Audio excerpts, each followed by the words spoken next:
try to have it be material that you love. This is very important. Material that you really connect to, that means something to you, and that you can find yourself in. So that's all I'll say about it. So that was one of those songs for me. So I went in, I started singing, it was going pretty well. I screwed up.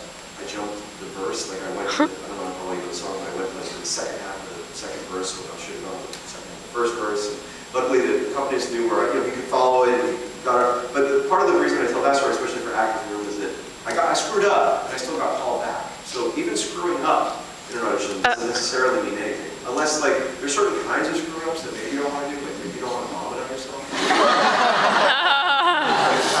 But, you know, there's other things, like, it doesn't matter. Like, directors, unless they're really jerks, and you wouldn't want to work with them anyway if this was the case, they don't want you to be perfect. I think this is true probably for any kind of interview process or auditioning situation. Probably, although not having had too many of those kinds of interviews, you know, I can't tell you exactly, but I know people, you know, actors especially, but probably anybody works themselves up into frenzies about these things, like any mistake or any problem or any, you know, black mark. No, it's as much as anything to see how you respond if you make a mistake, or, you know, how flexible you are, how open you are. Like, so try to relax about all that stuff. It's not about being perfect and polished necessarily. As of this point, I got called back on the spot, which doesn't usually happen, and it's forever, you know, 16 years later, I still think that should always happen. I should always be called back on the spot. So I did get called back on the spot. Michael handed me a cassette tape. Yeah. Oh yeah. Have you ever seen one? Yeah, you can take them out. Yeah. You have to line it, you can pencil them. Yeah.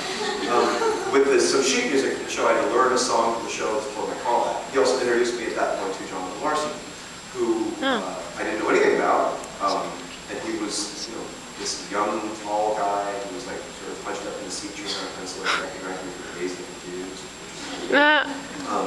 Because, you know, that movie had just come out like the year before or something like that. So, but he was like, looked pretty young to have written this rock opera musical. Usually musical writers, at least at that point, were like sort of fuddy-duddy older guys. Maybe wearing a sweater.